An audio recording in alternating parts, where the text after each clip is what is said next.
أو تقول لو أن الله هداني لكنت من المتقين أو تقول حين ترى العذاب لو أن لي كرة فأكون من المحسنين بلى قد جاءتك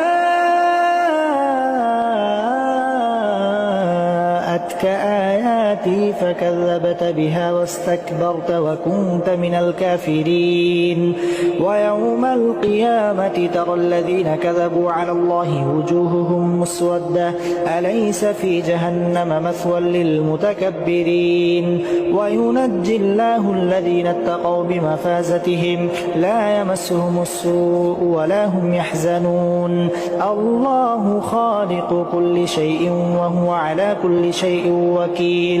له مقاليد السماوات والأرض والذين كفروا بآيات الله أولئك هم الخاسرون قل أفغير الله تأمروني أعبد أيها الجاهلون ولقد أوحي إليك وإلى الذين من قبلك لئن أشركت ليحبطن عملك ولتكونن من الخاسرين بل الله فاعبد وكن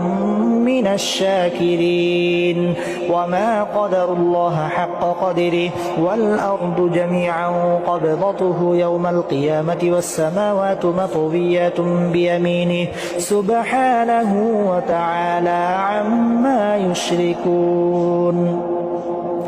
ونفخ في الصور فصعق من في السماوات ومن في الأرض إلا من شاء الله ثم نفخ فيه أخرى فإذا هم قيام ينظرون وأشرقت الأرض بنور ربها ووضع الكتاب وجيء بالنبيين والشهداء وقضي بينهم بالحق وهم لا يظلمون ووفيت كل نفس ما عملت وهو أعلم بما يفعلون وسيق الذين كفروا إلى جهنم زمرا حتى إذا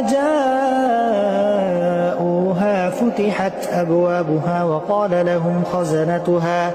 وقال لهم خزنتها ألم يأتكم رسل منكم يتلون عليكم آيات ربكم وينذرونكم لقاء يومكم هذا قالوا بلى ولكن حقت كلمة العذاب على الكافرين